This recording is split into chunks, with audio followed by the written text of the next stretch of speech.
On est dans la parasha de Vayera, on va parler à nouveau de la Brit Mila. Ça fait déjà quelques semaines qu'on parle de la Brit Mila, mais à chaque fois on rajoute une nouvelle notion, de nouvelles idées, et on éclaircit à nouveau avec de nouvelles lumières cette mitzvah extraordinaire. Et ce cours va s'appeler Brit Mila au Mont Sinaï. On va comprendre pourquoi. Notre parasha débute avec la visite des Malachim qui viennent voir Avraham Avinu. On regarde dans le texte, petit à gauche. Parashat Vayera, Chumash Bereshit, Perek Yutret, Pasuk Aleph. Vayera elav Hashem be'elone Mamré. Hashem est apparu à Avraham dans les plaines de Mamré. Donc Hashem apparaît à Avraham spécialement à ce moment-là parce il a fait la Brit Mila, il s'est circoncis. Donc maintenant il a le mérite de voir l'apparition divine, la présence, la Shrina d'Akadosh Baruch Hu. Il se montre à lui et Hashem ne lui dit rien. Il ne va pas lui donner un ordre spécifique, il va juste se montrer à lui et puis Veine Shlosha Anashim, il verra qu'il y a 3 hommes qui viennent vers lui, les 3 malachim. Donc Hashem n'a pas eu une conversation à lui, il n'a pas donné d'ordre. Pourquoi? Parce que ça nous enseigne ici que quand on vient faire Bikur Cholim, quand on vient visiter les malades et quand on vient soutenir quelqu'un, on n'est pas obligé forcément de dire ce qu'on pense ou d'essayer de soutenir verbalement. La présence, c'est le plus beau des soutiens, c'est le plus beau Bikur Cholim. Donc Akadosh Baruch Hu, il nous montre comment faire le Bikur Cholim, la visite aux malades. Il était à son 3e jour de la Brit Mila, le jour le plus douloureux. Et Hachem est apparu à Avraham be'elone Mamré, dans les plaines de Mamré. Mamré, c'était un de ses 3 amis, c'était 3 princes, Eshkol, Aner et Mamré. Et les 3 soutenaient Avraham dans le monothéisme et dans sa vision prophétique des choses. Mais Eshkol et Aner lui avaient dit, la Brit Mila c'est peut-être un peu trop. Là tu vas un peu trop loin. De faire une entaille dans ta chair, de te faire couler du sang à ton âge en plus, les gens dans le monde, ils vont dire, c'est plus de la Torah, c'est plus de la Gdusha, c'est de la folie. Et le seul qui lui a dit, va et suis le chemin d'Hachem, c'est Mamré. Et comme il a été le seul à lui donner le conseil, Hachem lui a donné le mérite que son apparition s'est faite dans ces plaines. Vehu Yoshev, Avraham était assis. Il était assis, non pas allongé dans son lit au 3e jour de la Brit Mila, l'hémorragie est la plus grave. C'est là où la cicatrice est en train de se refermer, donc il y a beaucoup de saignements. Il n'était pas allongé dans son lit, il était assis à l'entrée de sa tente, en train d'essayer de chercher en vain des invités. On va voir pourquoi en vain.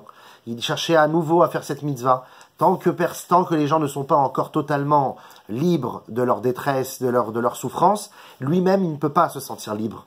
Lui-même ne peut pas s'en sentir à l'aise. Donc il attend. Petach Haoel à l'entrée de sa tente.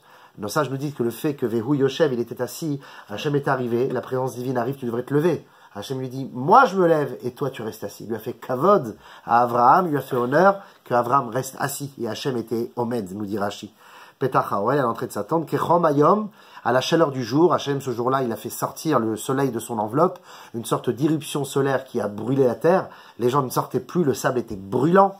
Et pour repousser les gens à passer dans le désert pour qu'Avraham les invite. Donc, pour pousser Avraham à retourner dans son lit. Mais Avraham, il lâchait pas le morceau. Même s'il faisait chaud, il cherchait quand même. Alors Hachem, par peine, Veine Shlosha Anashim, il lui a envoyé 3 hommes, 3 anges à l'apparence de vagabonds. Nitzavim Alav, qui était par-dessus lui, qui se tenait devant lui. Mais la traduction littérale, c'est se tenait sur lui. Alors que dans le Pasuk Ret, un peu plus loin, on verra que Vehu Omed Aleem, lui, il se tenait sur eux. Ça, je vous dis que quand un homme ne fait pas encore une mitzvah, il est plus bas qu'un malach. Un homme est plus bas qu'un ange. Mais quand un homme fait une mitzvah, alors il dépasse l'ange. Avant la mitzvah, Vehem Nitzavim Alav, il se tenait sur lui. Après, maintenant qu'il a fait la mitzvah de Achnasat Ochim, il s'occupait des invités. Alors, Vehu Omed Aleem, lui, se tenait sur eux. D'ailleurs, Hachem, il lui dit, et quand Hachem est venu, juste après, il y a eu l'histoire des malachim. Donc, juste après, Avraham a dit à Kadosh Baruch Hu, Alna ta'avor me'al avdecha, je t'en prie, Hachem, ne passe donc pas, ne t'en vas pas de devant ton serviteur. Je suis là, tu es venu me voir, je suis normalement sans être censé à t'honorer, à rester avec toi, mais là il y a des invités. Est-ce que tu me laisses aller chercher les invités? Et Hachem lui dit bien sûr, quitte la shrina, entre guillemets, et va sauver les gens. De là, nos nous disent, Gdola achnasat ochim mikabalat pena shrina, grande est l'accueil des invités, encore plus que la réception de la shrina d'Akadosh Baruch. Recevoir les invités, aider les autres, c'est encore plus grand. Un peu comme la question, qu'est-ce qui est plus grand, Ahavat Israël ou Ahavat Hashem? Ahavat Abriot ou Ahavat Hashem? Ahavat Israël. Ahavat Abriot, ça passe au-dessus. Pourquoi? Pas parce qu'ils sont au-dessus d'Hachem. Oh, quelle surprise, entre Hachem. Ça va? Donc, ce qui est fort ici, c'est que Kadosh Baruch Hu, il dit, Ahavat Hashem, c'est grandiose, mais c'est tellement inaccessible. enfin, c'est plutôt pas inaccessible, c'est abstrait. Aimer Hachem, ça s'exprime de tellement de manières différentes, alors que aimer l'autre, c'est quelque chose de beaucoup plus tangible, c'est concret, c'est pragmatique. Aimer l'autre, et d'ailleurs, l'homme est conçu pour aimer les autres, alors que aimer Dieu, c'est un travail, c'est une avodat Hachem. Aimer les autres, c'est naturel. Donc, se travailler, c'est sur la manière d'aimer les autres. Des fois, on aime tellement qu'on étouffe et qu'à la fin, c'est de la méchanceté. Mais aimer les autres, même si c'est l'art et la manière doivent s'engager, c'est quand même quelque chose qui est inné chez l'homme. Et c'est pour ça que Hachem, il te dit, quand tu aimes ce que j'aime, c'est la plus grande preuve que tu m'aimes. Parce que si tu dis seulement je t'aime Hachem, mais que tes brioches, je les aime pas trop parce qu'ils sont décadents, parce qu'ils sont pleins de avérotes, parce qu'ils sont changeants, parce qu'ils sont imparfaits, Hachem il dit, tu m'aimes pas vraiment. Parce que m'aimer vraiment, c'est quand on aime ce que j'aime moi. Et Hachem il dit quoi? Moi j'aime les brioches, j'aime les créatures, c'est pour ça que je les ai créées. Si tu dis que tu m'aimes, alors tu aimes ce que j'aime. Un peu comme les Havdil, quelqu'un qui aime une star ou quelqu'un, il va pas seulement aimer la star, il va aimer ses habits, il va aimer sa manière, voilà. C'est un peu comme les Havdil Alfer Abdallah, c'est pour donner une image. Donc Avraham Avinu, il va voir les hommes, les vagabonds, pensant que c'était des hommes, pour les accueillir. Et alors que Akadosh Baruch Hu était là, grande est l'accueil des invités, encore plus que Kabbalat Penashrina. Rachid dit sur place, Kechomayom, quelle était cette chaleur? Hotzi Akadosh Baruch Hu Chama Minartika, Hachem il a fait sortir le soleil de son enveloppe, chez Lola Tricho Beochim, afin de ne pas le déranger avec des invités. Donc il a mis un coup de chaleur dans le monde pour que tout le monde rentre chez soi. Les fiches Raou Mitztaer chez Loayo Baim, puisqu'il a vu que Avram était désolé, il était stressé de ne pas voir des invités. Evi Amalachim Alav Bedmut Anashim, il lui a amené des anges, puisque les anges peuvent supporter la chaleur, se présenter à lui. D'ailleurs, une petite parenthèse sur ça. Pourquoi Avraham Avinu, il est tellement appelé Chesed Avram? Noach aussi, il était Chesed. Il a accueilli les animaux, il a pris des coups de patte, on dit même qu'il a étendu sa main pour aller recevoir la colombe, pour pas qu'elle fasse 1 mètre de plus, alors qu'elle avait volé pendant quelques heures déjà. Il a récupéré, il crachait du sang, tellement il était fatigué de s'être occupé des animaux. Donc c'est aussi un homme du Chesed. Pourquoi Avram, c'est un Chesed là, Avram? Avram, c'est le Chesed. Pourquoi on dit ça? Parce qu'Avram, c'était pas seulement le Chesed humanitaire, humaniste. Le chesed humaniste, c'est le chesed de je fais mon devoir, il y a une certaine chose que je dois faire, je le fais pour les autres, et comme ça je suis quitte de mon devoir. Je suis quitte de mon devoir humaniste. Alors qu'Avraham, lui, il n'avait rien en cela. Parce qu'on peut se poser la question, comment ça se fait qu'il était mitztaer, qu'il était plein de souffrance de ne pas avoir des invités? Il ne savait pas encore que Dieu avait fait sortir le soleil, etc. Si tu ne vois pas des invités, d'ailleurs la Gemara dit qu'il a même envoyé Eliezer pour aller chercher des invités. Eliezer est revenu et a dit, Avraham, mais tout le monde est nourri, tout le monde est blanchi, tout le monde est logé. Tout le monde va bien, il n'y a plus d'SDF, le monde va bien. Et Avraham, il dit mitztaer, il dit, c'est pas possible que le monde va mieux. Et il faut absolument que je fasse quelque chose pour qu'il aille mieux. C'est pour ça qu'il était mitztaer. Il ne se suffisait pas de son devoir, il n'existait pas dans la mitzvah de Achlasat Ochim. C'était l'autre qui existait. Je ne suis pas en train de me faire mon propre plaisir ou d'adoucir ma conscience et mon état d'âme. Pas du tout. Je n'existe pas, je suis complètement battel, et c'est l'autre qui compte. Et Avraham Avinu, c'était ça. Donc il lui envoie ce soleil pour que les malachim puissent sortir. Veine shlosha anashim, voici 3 hommes. Echad levaser et Sarah, veechad lafoch et Sdom. Il y en avait un qui est venu annoncer à Sarah, un autre est venu, la naissance d'Yitzhak, un autre est venu retourner Sdom, donc détruire la ville de Sdom et Amora et les 4 villes. Veechad les rapot et Avraham, et un est venu pour guérir Avraham.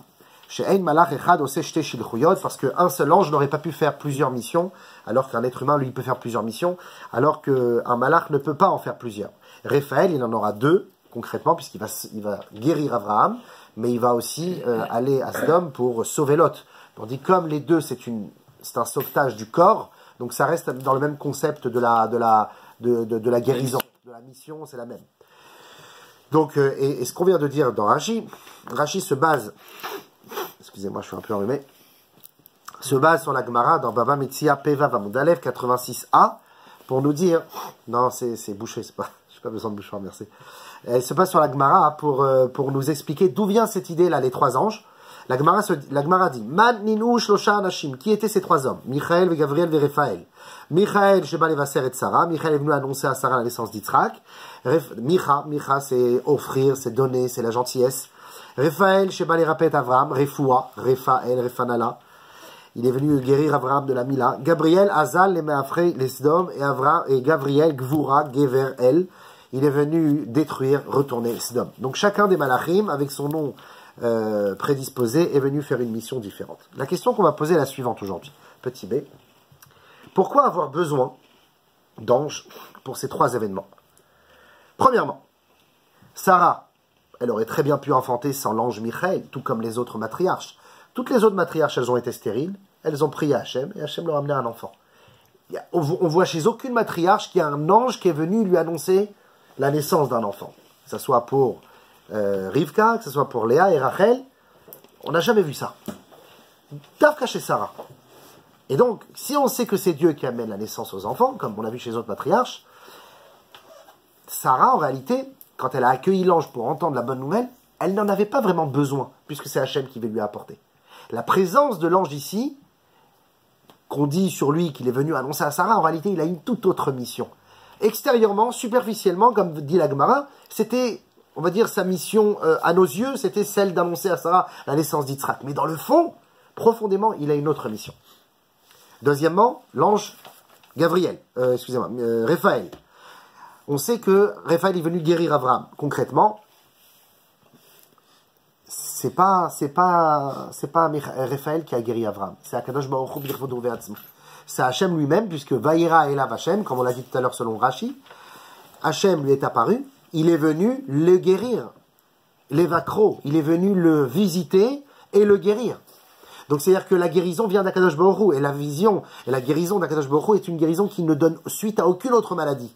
Comme dit le Zohar, Chelek Gimel, Daf, Shin, Talet, Amud Bet. Regardez ce que dit le Zohar, petit 2 à gauche. Patach Rabbi Elazar ve'amar. Rabbi Shimon bar Yochai, il apporte Rabbi Elazar qui dit Refaini Hashem ve'erape oshieni ve'oshea. Hashem, guéris-moi pour que je sois guéri, délivre-moi pour que je sois délivré. Mais Achar Shamar Refaini Hashem ma'u ve'erape. Et Rabbi Elazar, il pose la question et dit maintenant que tu as dit Hashem, guéris-moi, pourquoi tu as besoin de dire et que je sois guéri? Pourquoi double emploi? Machar Shamar oshieni ma'u ve'oshea. Et maintenant que j'ai dit Hachem, délivre-moi pour que je sois délivré. Pourquoi on rajoute pour que je sois délivré? Maintenant qu'il a été livré, maintenant qu'il a été guéri, qui est-ce qui va le frapper? Et la kol refuat haolam beyado shel HaKadosh Baruch Hu. Il dit toutes les guérisons du monde sont entre les mains d'Hachem. Aval yeshmem al yedei shaliach. Il y a des guérisons qui viennent d'un émissaire, d'un intermédiaire. Yeshmem shelo nimsaru biyedei shaliach, et certaines guérisons qui ne viennent pas d'émissaire. Bonsoir. Vos enfants, ils sont là? Ils vont venir? Ah, ils ont envoyé un représentant. Razak, merci. Tiens, fais passer.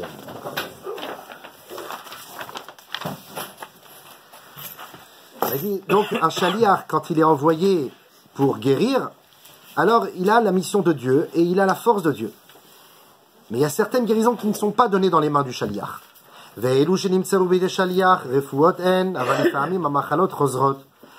quand bien même, toutes celles qui sont données, qui sont guéries par Hachem par l'intermédiaire d'un émissaire, ce sont des guérisons qui peuvent donner suite, Chas v'Shalom, lo aleinu velo alechem, à une nouvelle maladie qui vient ensuite. C'est-à-dire que la machala, elle peut revenir. Achotan shakadosh baruch hu merape, mais celles où c'est Dieu lui-même qui guérit, einam chozrot leolam, ne reviennent jamais au monde. Velachen arefua shelo irefua shein ba shumra, c'est une guérison qui ne verra avoir aucun mal par la suite. Velachen refaeni Hashem ve'erape. Maintenant on comprend pourquoi on dit à Hashem, Hashem guéris-moi. Et là, à ce moment-là, ve'erape, je serai vraiment guéri. Oshieni, délivre-moi. Ve'oshia. Et là, je serai vraiment délivré. Cette guérison est totale, finale. Elle ne se voit n'être aucune autre forme de mal-être après. Abraham Avinu s'est vu guérir par les mains d'Akadosh Baruch Hu. Il n'a pas besoin d'un chaliar. Le chaliar, c'est qui ici? On a dit Raphaël, Malach Michael. Raphaël, pardon. Alors, l'ange Raphaël ici n'aura pas un quelconque besoin de guérir Abraham, puisque ceci est venu directement de la main d'Hachem. Et enfin, pour Gabriel, la question elle est encore plus forte. Parce que si on reprend le texte, moi, je ne sais pas comment je le suis dans les mains, mais si on prend le texte, eh bien, on verra que l'ange Gabriel ne lui a même pas annoncé qu'il allait détruire Sodome. Parce que c'est l'ange Gabriel qui a été envoyé pour mettre fin à la ville. Et pourtant, dans le texte, c'est Hachem qui dit, il dit comme ça, Vayomer Hachem dit, Hamchase ani me Avraham, est-ce que je vais cacher quelque chose d'Avraham? Et Asher ani osé, ce que je compte faire. Ve Avraham ayo yiyeh, si je me trompe, les Baal Koré, là, qui connaissent par cœur, mon Hachem. Ve Avraham ayo yiyeh, les Goy Gadol, Ve'atzum, il sera un grand peuple, il sera puissant. Venivrechu bo kol goy haaretz, tous les peuples de la terre seront bénis par lui. Comme c'est mon bien-aimé, et qu'en plus la terre lui appartient, parce que c'est comme sa région. Eretz Canaan, je lui ai offert. Et Sdom fait partie de la région. Donc c'est normal que je dois lui annoncer, Am Chasser Anima Avraham. Est-ce que je vais cacher quelque chose d'Avraham? Et alors Hachem, il dit à Avraham, il dit comme ça, il dit, Zaakat Sedom, le cri de Sedom, la plainte de Sedom est venue à moi. Et là, je ne peux plus supporter, je vais devoir les détruire.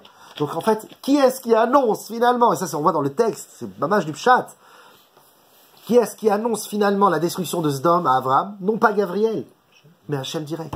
Donc nos trois questions, elles sont là, par rapport à Raphaël, par rapport à Michaël, par rapport à Gabriel, ces trois anges-là, c'est bien gentil qu'ils soient venus, mais concrètement, leur mission n'a pas eu vraiment lieu, puisque tout est passé par Akadosh Baruch Hu finalement. La matriarche, c'est Hachem qui l'a béni, la Refoua, c'est Hachem qui guérit, et la destruction, c'est Akadosh Baruch Hu qui lui annonce. Donc il n'a même pas besoin de Gabriel. Ça, c'est une question, ça? C'est une question. Ça te semble une question ou non? Non, je vais t'envoyer par Hachem. Est-ce que ça te semble une question où il y a quelque chose qui cloche? Si, c'est pas en fait une affirmation. Oui, mais c'est une affirmation qui nous fait poser la question de pourquoi Hachem a envoyé des malachim. C'est quoi le but, puisque c'est Hachem qui va tout faire à la fin finalement. La réponse, petit c. Grâce à leur présence, les malachim, il leur fut offert une séouda, puisqu'on sait que les malachim, ils ont... Du temps avec ça.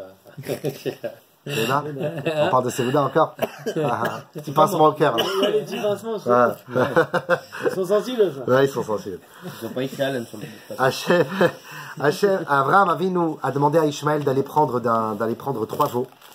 Ve'el abakar ratz Avraham. Avraham, il a couru vers le bétail. Rach vatov. Bakar, ben bakar, rach vatov. Du veau qui était tendre et bon, puisqu'il y a marqué 3 adjectifs. Jeune veau, tendre et bon.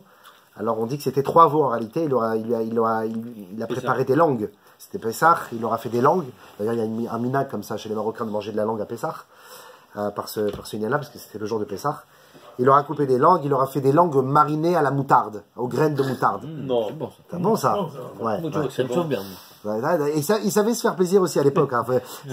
On imagine Abraham dans une tente dans le désert, pieds nus. C'était un oasis qu'il avait. Ouais. Une oasis, c'était un endroit merveilleux. Il avait des tapis donc. Des tapis, des trucs. Bon. Il avait des langues de moutarde. Il leur a préparé à manger. Et les malachim, bon, il y a marqué Mikan, Shelo Yeshane Adam, Minag, Shebo Nimtza. Un homme ne doit pas changer le minag de là où il se trouve. Les malachim ont respecté Abraham et ont fait comme si qu'ils ont mangé. Mais ils ont mangé, ils ont profité de la séouda. Un malach n'a pas besoin de manger. Sûrement la nourriture se détériorait dans leur corps, ou si ça s'appelle déjà un corps. À quoi ça ressemble un malach qui prend l'apparition d'un corps, qui prend l'apparence d'un être humain? Bof, bon, c'est au-dessus de notre conscience et de connaissance. Mais on va dire qu'ils ont mangé, ils ont fait semblant de manger, tant mieux. Eh bien, le fait qu'ils ont mangé, c'est la seule et unique raison pourquoi Hachem il a envoyé des malachim. Ah, pour Abraham Avinu alors? Non. Il a envoyé des malachim, pas pour Abraham, parce qu'Abraham il n'a pas besoin des malachim, ni pour Sarah. Non, pour en tant qu'invité, il avait besoin. Plus encore. Il a envoyé des malachim pour que les malachim profitent de cette séouda et qu'un jour Hachem leur rappelle. Vous vous rappelez, vous avez mangé chez Abraham? Ah. Et regardez. Avec ça c'est en fait... Rabbeinu. Avec Moshe Rabbeinu. Ah, d'accord. Tu te souviens? Ouais. Ça revient alors. Ouais, c'est ce qu'il a dit ce matin. Ouais. Shemot Rabbah, Kafret, dans le Midrash de Shemot Rabbah. Regardez, petit 3 à gauche. C'est pas moi qui le sors, hein, c'est le Midrash. Où Moshe Allah el Elohim, Moshe est monté chez Dieu. Donc c'était 1200 ans, 1400 ans plus tard. Moshe Rabbeinu monte sur le mont Sinaï, en l'an 2448, le 6 Sivan, quelques mois après la sortie d'Égypte. Ada Udirtiv, c'est pour ça qu'il est écrit dans le Tehilim 68, Pasuk Yutet, il y a marqué Alita lamarom, Shavita Shevi. La carta matanot be'adam. Tu es monté dans le ciel, tu as capturé la captive. On parle de la Torah. Moshe Rabbeinu est venu capturer la Torah et tu l'as donnée en cadeau aux hommes. On sait que Moshe Rabbeinu, quand il est monté dans le ciel, tous les anges de Chabala, les anges de destruction, ils n'étaient pas contents qu'on leur enlève leur précieux des mondes spirituels et qu'on la descende dans un bas monde pour les êtres humains.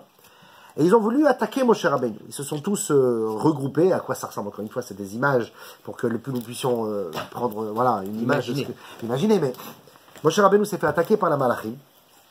Hachem a dit à Moshe, attrape-toi à mon trône céleste, n'aie pas peur d'eux et réponds-leur que est-ce que vous dans la Torah il y a marqué vous ne volerez pas. Est-ce que vous avez un Yetzirah pour avoir envie de voler? Il y a marqué tu respecteras ton père et ta mère. Vous avez des parents. Donc il leur a répondu de cette manière.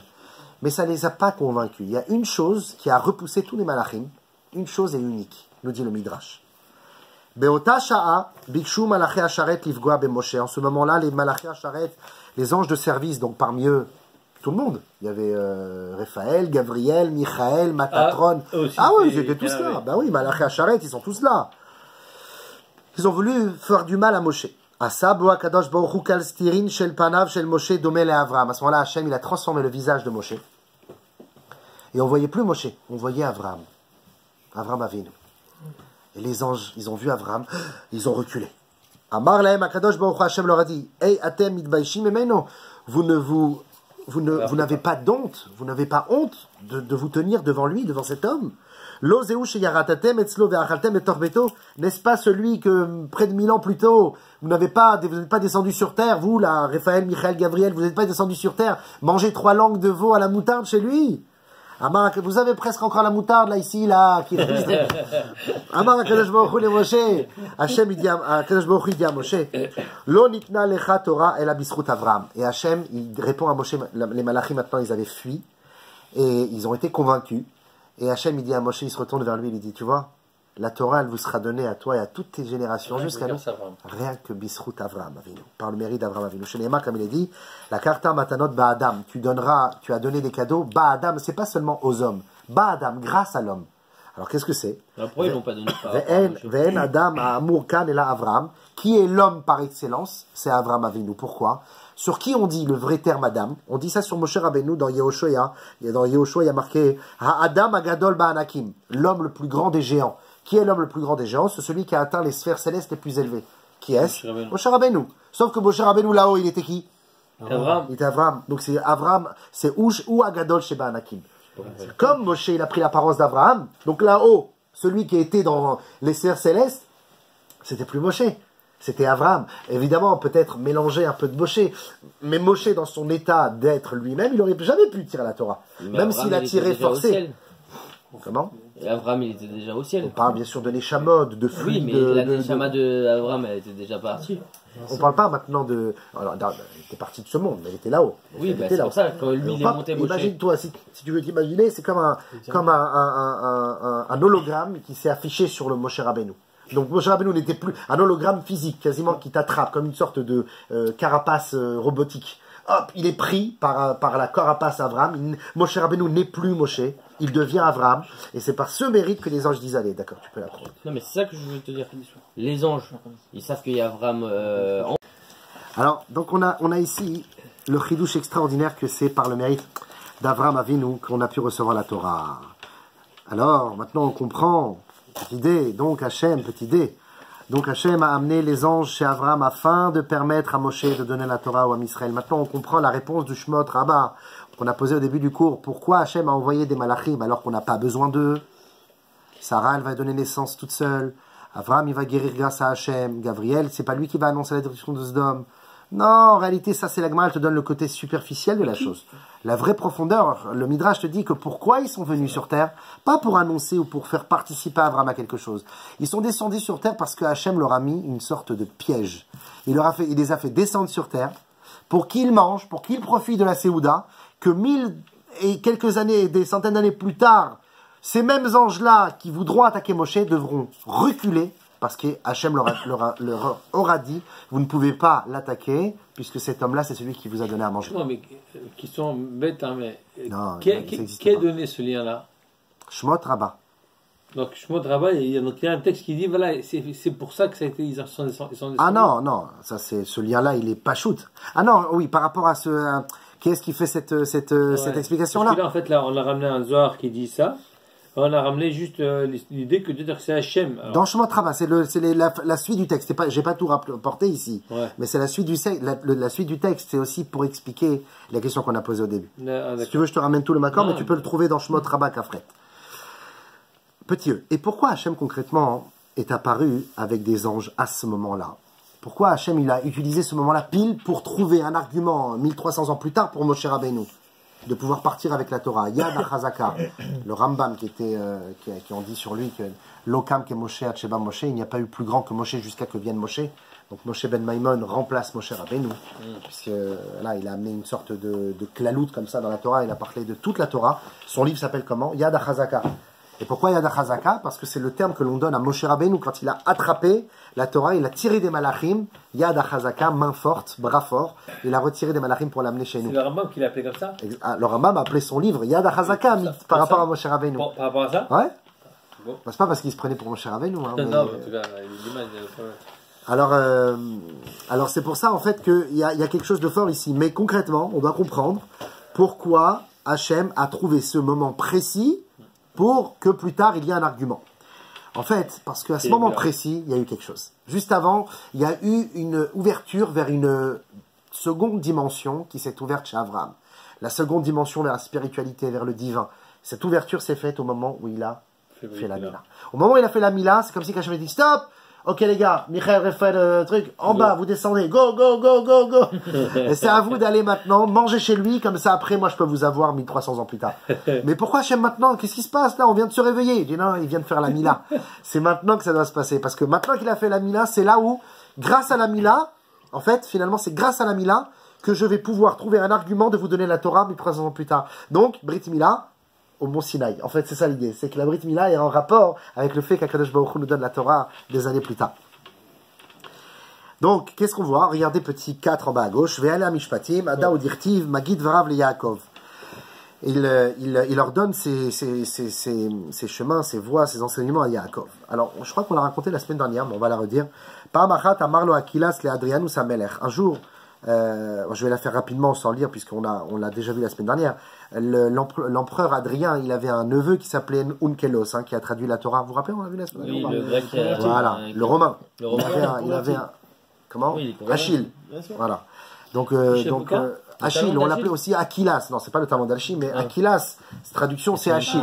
Mais est-ce que c'est Achille? Non, mais c'est pas le Achille grec, parce qu'il y a la mythologie de Achille. C'est pas l'Achille des 300. Genre. Voilà, c'est pas le Achille des Grecs. Achille, c'est un nom connu. C'est un nom Gréco-romain. Oui, gréco-romain. Donc on a Onkelos, lui il s'est converti. Il a traduit la Torah en araméen. Il a demandé à son oncle Adrien, il a dit, moi je veux devenir juif, je veux me convertir, je veux me briter, je veux me circoncire. Adrien lui a dit, mais attends, je comprends pas, t'as choisi que la nation juive, c'est celle que je détruis, que je tue, c'est la plus basse des nations. Il dit, oui, mais c'est la seule qui connaît les sodotes, les secrets de la création. Même un enfant, depuis la naissance déjà, il dit, Bereshit bara Elohim et Hashem v'taretz. Moi je peux pas. Il dit, écoute, étudie la Torah, mais te circoncis pas. Et il lui répond la chose suivante. Regardez, c'est la quatrième ligne depuis le bas. Et lui comme ça, Eino yachol lilmod toratan im eino mal. Impossible d'étudier la Torah si tu n'es pas circoncis. Tu étudieras, mais conventionnellement, universitairement, tu ne pourras pas. La porte. Exactement. C'est que tu crées une ouverture. Quoi? Ouais, c'est ça. On avait parlé de ça. La semaine dernière, il disait que quand tu peux étudier la Torah, c'est-à-dire que ça rentre, mais au bout d'un moment, il y a un barrage. Tu n'arrives pas à on parle de celui qui n'a pas fait la Mila. Celui qui n'a pas fait la Mila. Et celui qui se convertit, la porte s'ouvre. Au niveau du cœur, au niveau du cœur, la porte. Voilà, au niveau du cœur, au niveau de la Neshama, il y a une ouverture qui se crée avec la conscience de la Mila, puisque c'est pas seulement le fait de faire la Brit Mila. Si tu fais la Brit Mila parce que ça amène la bonne santé, parce que c'est bon pour la santé, ça n'a rien à voir. On parle d'une Mila yéhoudite, une Mila avec une conscience juive et avec une profondeur. Eh bien, cette Mila, c'est une ouverture vers un canal, vers des mondes spirituels. Et c'est pour ça que Onkelos veut se circoncire, parce que c'est seulement grâce à la Mila qu'on peut atteindre l'Imouda Torah. Donc on vient de voir juste avant que Mila a amené au Matan Torah, parce que Mila amène à l'Imouda Torah. Petit F. Ce dont parle Onkelos, c'est pas... Tu vois, ce dont parle Onkelos, c'est pas d'une Mila, c'est pas de la l'Imouda Torah comme ça, on va dire l'Imouda Torah Klali. On parle ici d'une Limoud. Le Limoud, c'est Torah Shebéalpé. La Torah Shebéalpé, c'est-à-dire tout ce qui vient après le Tanakh. Donc depuis la Mishnah jusqu'au dernier Acharonim, en passant par l'Agmara, le Shulchan Aruch, les Poskim, l'Acharonim, toutes ces choses, les Rishonim, les Geonim, Tanaïm, Amoraïm, toutes ces grandes générations qui ont écrit des milliers, des centaines de milliers de livres et de parchemins et de manuscrits sur les commentaires de la Torah. Divrei Chachamim, quoi. Et comme il est dit dans le Teilim Kaf-E, Sod Hashem lireav ou Brito leodiam. Hashem, il donne son secret à ceux qui le craignent, et il donne son alliance à ceux qui l'annoncent. C'est-à-dire quoi? C'est-à-dire qu'Akadosh Baruch Hu, pour t'annoncer sa Torah, pour te donner ses connaissances divines, ou Brito, il faut passer par la Brit Mila. Le secret est offert grâce à la Mila. Comme il est écrit dans la Gemara de Gittin, Samer Amoud Bet, 60b. Regardez de l'autre côté, 5. Lo karat Akadosh Baruch Hu Brit im Israël, ela bishvit dvarim shebe'alpe. Si Hachem il a fait une brite avec Am Israël, il leur a donné la Brit Mila, il a fait des alliances avec eux, puisqu'on sait qu'au moment de la Brit Mila, il y a 13 sortes d'alliances qui se connectent à l'homme. Eh bien, s'il a fait une brite avec nous, c'est pour une seule et unique raison. C'est pour qu'un jour, on soit attaché au Dvarim Shebe'alpe, c'est-à-dire au Limud Torah de tout ce qui suit après le Chumash. Comme il est dit dans Shemot, la Medalet Kavzaïm, je suis toujours dans le 5, qui alpi advarim a ele, karati itra berit ve'et Israël. Car c'est selon ces paroles-là, de quoi on parle quand on dit les paroles-là, c'est-à-dire les divrei Torah, les limud Torah de Torah Shebe'alpe, c'est par ces paroles-là que j'ai eu envie de karati itra brit, de fonder avec toi une alliance et avec Israël. Comme il est écrit dans la Gemara de Nedarim, la Medbet Amud Aleph